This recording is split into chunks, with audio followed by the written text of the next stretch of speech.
Hello everyone and welcome back to the Great Book of Grudges. My name is Nathan and we're back with some more Warhammer 3 news. Rather exciting ones, as now we get to find out some bits about the Nurgle campaign mechanics. Keep in mind that these are race-specific mechanics, so any future Nurgle DLC lords will also be able to have these mechanics too, and we'll get something dedicated to Korgath in a blog, I'm assuming, very soon. But let's not waste any more time and jump right in, because I've already had a bit of a read-through, and yeah, it sounds awesome. So amazingly, we're starting off with a campaign screenshot, and it's really cool. This is the Cliffs of Death. This is an area that you'll be able to control, and all the different buildings are circular. It's in a Nurgle form. It's the whole circle of life and death, the cycle of rebirth and everything. It just looks really impressive because visually it's so different to everything else that we've seen so far, even when you compare that to Warhammer 1 and 2 races. Now, we're going to get into the details now, but what we can see is, of course, there's a provincial capital with 8 different slots, of course 1 to the main settlement building, and then 3 others with 4 slots. Yeah, it seems enough. There's a lot of really cool stuff here. It's impressive, but let's get to the details as we need some answers. So let's just jump right into the information. Nurgle does not spread akin to a normal faction. There are no laborers building great monuments to their gods, no scribes researching their latest magical obsession, not even the gruesome fighting pits of a cornate bloodbath disguising itself as a town or city. Grandfather's people need not gather to worship, nor prove themselves with acts of devotion. He runs through their blood, after all. No settlements infected by Nurgle are closer to growths that blight the landscape than real towns. Fields of rotting flowers, mushrooms and creeping vines, and at the center of it all, a great tree pulsing with life, death, and infection. In this manner, Nurgle buildings are not upgraded, they grow, flourish, die, and are reborn. Each building will evolve to its next phase over a number of turns, eventually withering and starting again from a base state. At this point, its effects will be different, and each new evolution will add units to the recruitment pool, which we'll come onto in a second. Say you choose a building slot to house a rancid aloe. After a few turns of building, it will complete and add a Forsaken of Nurgle unit to your pool. The secretions from the plant have been used to fuse metal and flesh in a manner pleasing to the grandfather. It will then begin to pollinate and 4 turns later enter the germination phase. This increases the income the building generates and adds another unit of Forsaken to your pool, another 4 turns and another boost of income, and this time a spawn of Nurgle. This is true of all Nurgle buildings, be they for infrastructure or provide units. Indeed, many do both, spewing Nurglings as a byproduct, even as their primary purpose is to support the region by infecting the earth itself, increasing control. In addition, various buildings, technologies, plagues, and so on can decrease the time between each phase, making the production of units quicker. This sounds absolutely awesome. It's incredibly unique, very inspired. This is incredibly lore-friendly too. Creative Assembly are really going full ham when it comes to these things, and it just sounds really, really cool. I must admit, Nurgle sounds a lot better than Tzeentch or Khorne, though mind you, it's one of these things where developers seem to really like Nurgle, so I kinda am not surprised. Okay, so we got another in-game screenshot, well 2 of them fused in 1. Now don't worry about the unit limits, as we're going to discuss that soon, it's outlined in the blog, but there's a few things that we can talk about here, as obviously we get a really good look at the roster. So let's go from the top. We've got Exalted Plague Bearers, which we expected.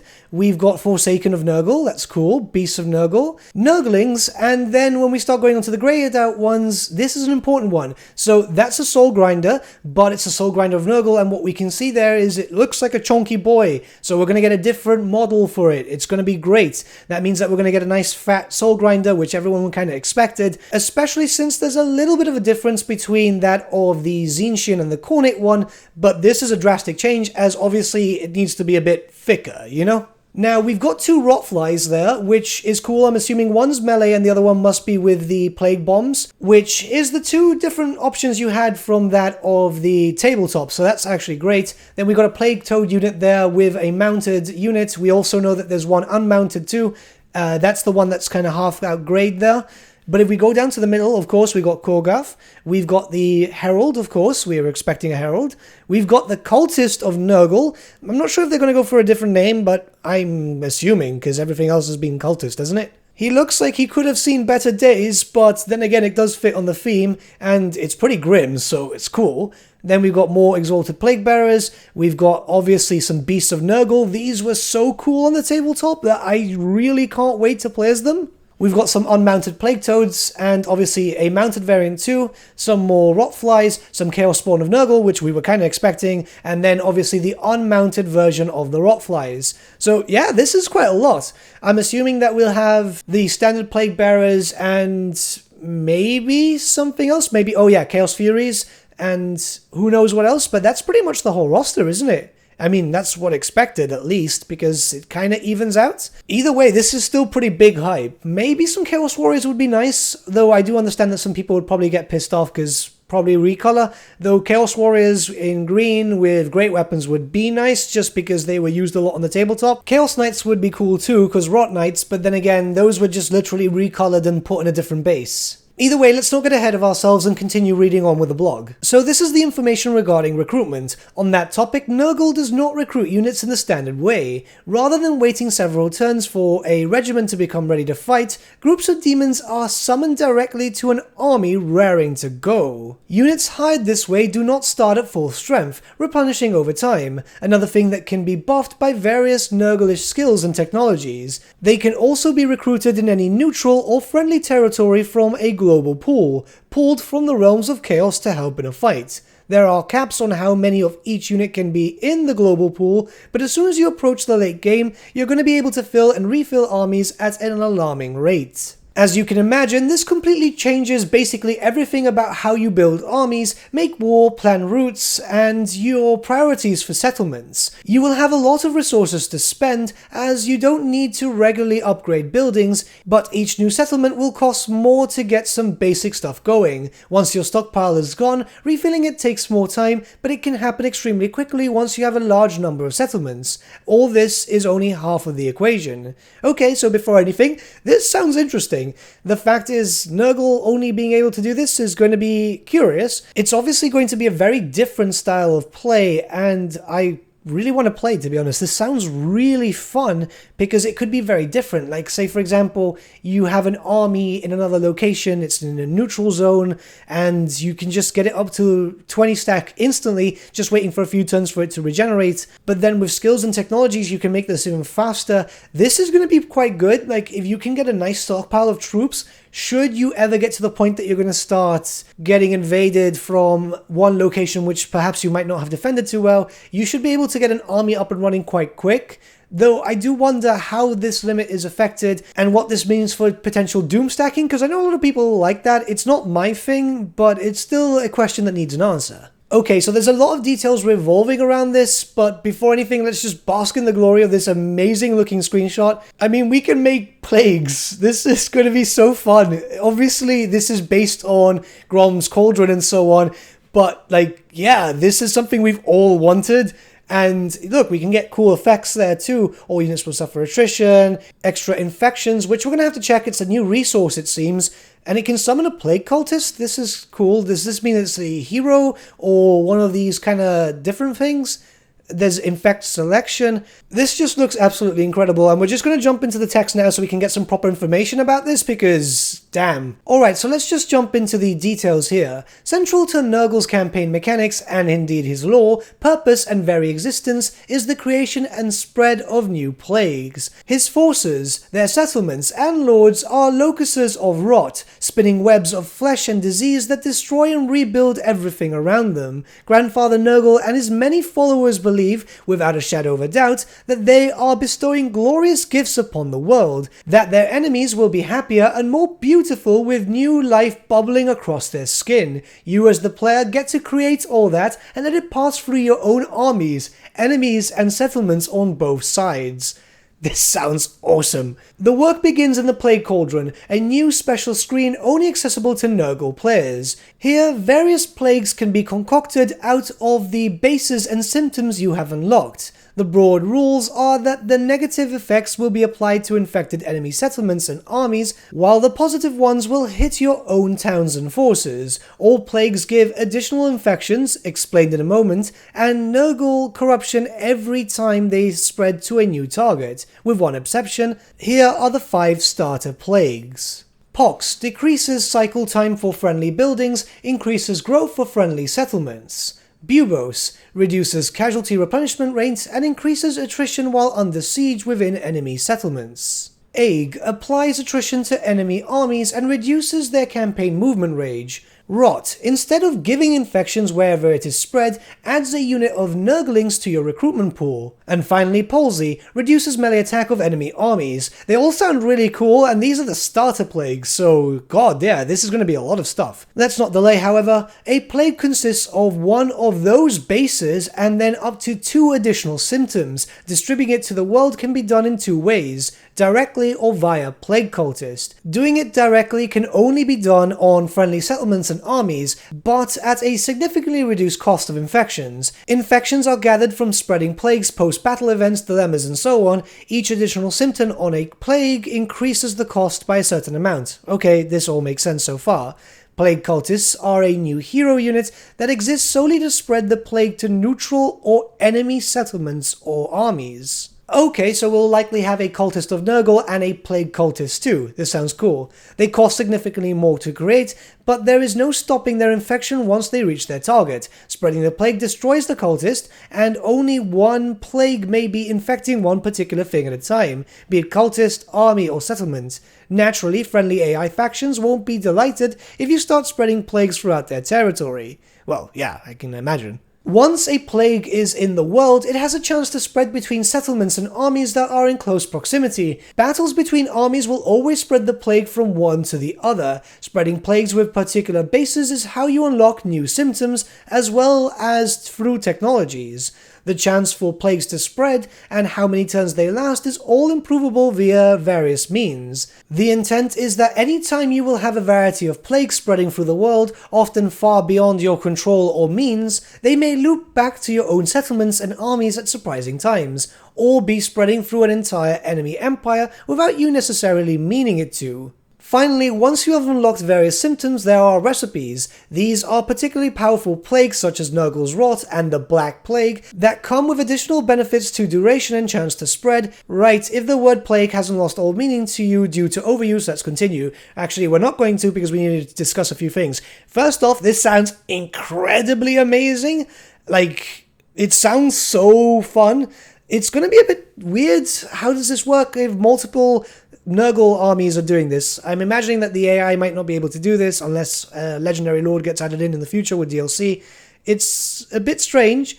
I will have to try and ask for clarification. Hopefully we can get some. There is something weird here to me though. The Black Plague. That's not a Nurgle thing. That's actually the Great Horned Rat. It's a pestilence thing, which is not Nurgle, and I'm going to point that out because yeah, it's not. It's just, it's a bit of a weird thing. Now we're moving on to Unholy Manifestations and Cults. We've got a small in-game screenshot here, which obviously doesn't give us a lot of information, but we've got a lot of details to go over. It's still nice, and you know, it's nice seeing so much Nurgle all over the place. I must admit that I'm pretty hyped up for Nurgle at this point, and possibly will be the second faction I'll play, the first being Slaanesh, because Slaanesh. Okay, let's read over the details. As with our other demon factions, Nurgle has access to Unholy Manifestations and Cult mechanics. Quick refresher, Unholy Manifestations are special actions unlocked by having a certain level of global corruption for your Chaos God, while Cults are special building slots unlocked in other faction settlements by having high corruption there. Nurgle's Unholy Manifestations are Pestilent Growth, unlocked from the start, gives a 20% replenishment boost to an army for 2 turns while disabling their campaign movement. Okay, 20% isn't too bad if you can boost that up at least, or else you're kind of there as a bit of a sitting duck, but then again it could help depending on how you've moved your armies. The second one is Blessing of Nurgle, requires 1000 global Nurgle corruption, increases the chance of plague spreading in the local province by 30% for 3 turns, but disables campaign movement. Whole campaign movement? Oof. Right, never mind, it's for the local province, but still, that's quite high. That is quite high. I mean, it could work if the 30% is a big factor. Well, it's more than a quarter, but if you can then boost it up with other things, then it would be quite useful. We still have to see how the plagues work themselves. We haven't been given a lot of information about them just yet. The third is exponential growth, requires 2,000 global Nurgle corruption, increases growth in the local province by 200, and decreases recruitment costs by 20% for the target army for 3 turns.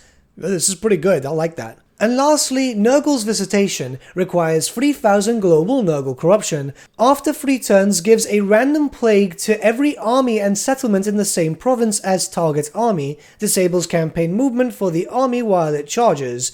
I mean, that sounds pretty fun. You wait for 3 turns, possibly with, a very strong stack, a doom stack of Great Unclean Ones most likely, and then boom, plague. Do this in an area with like 4 settlements and loads of armies, and yeah, you're gonna be laughing. Okay, there's a bit of information here. Note that both growth and replenishment are particularly useful to Nurgle, as their main buildings are the only ones that require upgrades and control how far the other buildings can go into their respective loops. Naturally, replenishment helps newly recruited units get up to strength quickly. This could also reprioritize your Lord's skill tree choices, for example.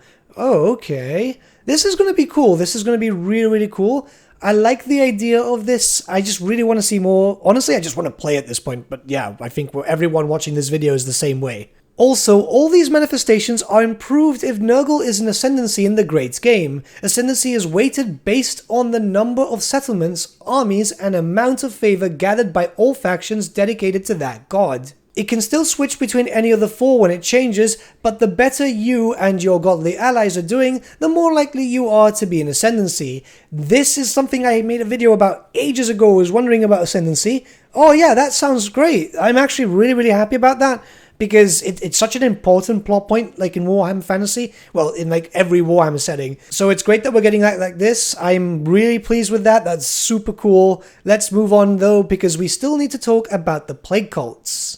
Meanwhile, for the plague cults, the following buildings are available. Shelter gives 25 infections per turn. Refuge gives 40 infections per turn if growth in the region is at 200 or more. Hospice gives 40 infections per turn if any lord is present. And finally, Colony gives a random plague to the settlement but destroys the cult. It's of note for both of these that spreading corruption is easier and quicker for Nurgle factions over the other Chaos factions.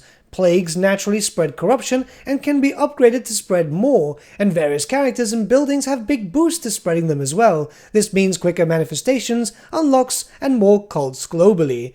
Yeah, this kind of makes sense because obviously, you know, plagues and so on. I like the idea. It will obviously favor Nurgle a little bit when it comes to ascendancy, I'm assuming, because Nurgle will be a bit stronger, but yeah, I'm all for it. This sounds fun. Okay, so we're moving on to a screenshot of the technology tab for Nurgle, which is based around its sacred numbers. So you have 7 different texts in each different section, and you need 4 to move on to the next one. It seems okay. I don't think you need to use infections here, though. Interesting. I think all the others needed to use some sort of currency, but here, Nurgle seems clear. We don't get a lot of info here, but we do get something quite interesting, which is that of Plague Sight grants line of sight when a plague is spread. So if you've got like a lot of plagues just spreading around, you're going to get a lot of map coverage. You're going to be able to see a lot. You're going to be able to plan out invasions a lot better. This sounds pretty cool. We do have a little bit of information regarding the tech tree, so let's read. Nurgle's tech tree has similarities with Khorne, brothers in destruction as they are, with several pods of 7 technologies each, requiring 4 to be researched to move on to the next. This gives you a lot of options on how you want to progress and what to unlock first, as well as how important moving on to the next pod is versus picking up a particularly useful tech. As well as the normal unit upgrades, diplomacy and such forth, several Nurgle techs improve plagues in various ways, including unlocking new symptoms. Ironically, similar to his major rival Tzeentch, there are also several techs that add spells to Great Unclean Ones, making them powerful casters as well as oozing piles of rot. Oh, okay, this is very good, because I thought that we were likely going to have, like, the main one, the Exalted Lord, being the only spellcaster / melee variant, and the monster variant just being for melee, melee, because I don't know why I thought that. Maybe it's because I was talking to some other creators and we just thought that that would make sense balancing-wise. But never mind, I've been disproven, let's move on. On the note of spells and magical abilities, Nurgle has access to various army abilities. These are unlocked through technology and are charged in battle based on how much damage your units are taking. Oh, cool. Right. So, you know, like, for example, we've seen the one with Khorne, we've seen the one for Tzeentch, we've seen the one for the Ogre Kingdoms. This is exactly that. But Nurgle gets the benefit as his units take damage, which a lot of people were expecting for Slaanesh, because, you know, hurt me harder, daddy, and all that. But hey. Let's carry on though. Each also has the chain property, meaning that it will target a specific unit, then spread to nearby units, rather than targeting an area. This can be powerful or a drawback depending on how you use it, but it certainly fits the theme of contagion spreading through both armies in real time. Also of note is the big variation between research times depending on the strength of various techs. Moving between each pod could take a significantly different amount of time depending on which text you go for. Experiment, such is the joy of Nurgle. I must say that after reading over this, I'm really hyped up for Nurgle. Like, I didn't really like Nurgle forces on the tabletop, and I've played literally every single major setting of Warhammer tabletop, and a lot of the video games too. The fact is, Nurgle was always kind of pushed to be the best in the sense, like, game developers really love pushing Nurgle. It looks like it here too. They clearly had a lot of fun, and it sounds really cool, and it sounds like so much fun. Now keep in mind, obviously I'm more interested in Slaanesh, but who knows, when eventually I get a little bit of access, maybe Nurgle videos come out first? It depends. I mean, it just sounds really interesting. I must say, this is the more unique of the Chaos Gods, and they're all being unique so far. It makes me very excited for the eventual Slaaneshi reveals, and we're still only at the very beginning of Nurgle too. We still have to see Khorgoth's, like, unique mechanics and so on. So this is a good thing, because that means that many of us will have reason to play as all the different gods. Even if you might have not have been interested in Nurgle, after reading this, you might be interested in that. I know I am, at least. But what do you think about the Nurgle mechanics? Let me know your thoughts in the comments below, and let's start a bit of a discussion. I'm rather curious to see what you guys think, because obviously this is a big reveal. I mean, damn. But with that, my friends, we've come to the end of our video. Thank you so much for watching. If you did enjoy the video, might I suggest giving the video a like, or even subscribing to the channel, as it really does help us out. In the description section below are various links to different social media platforms such as Facebook, Instagram, and Discord. Also in the description section is an affiliate link with Element Games, where you could buy loads of hobby-based products, not just Warhammer, for 10 to 25% off. Making a purchase using that link and also our special code, which is also in the description, supports the channel at no extra cost to you, which we think is rather cool. A big thank you to our patrons. Your support means the world to us. It's amazing that people want to help a small channel like us grow and get to a higher level of content. A big thank you to Gibraltar LUSC, Ryan Bertsche, Andrew Prince, and Okro for subscribing to us at our Fane level. You guys are super cool. And a big thank you to Edward Yule, VS Vasan, Aaron Whitman, and Shaggy for subscribing to us at our King level. Honestly, we can't thank you all enough. And lastly, a big thank you to all of you for liking, sharing, and commenting on these videos. Honestly, it's because of you guys that the channel's been growing at such a great pace lately, so we can't thank you all enough. But with that, my friends, thank you so much for watching once again, and we shall see you all again very soon. Have a good day.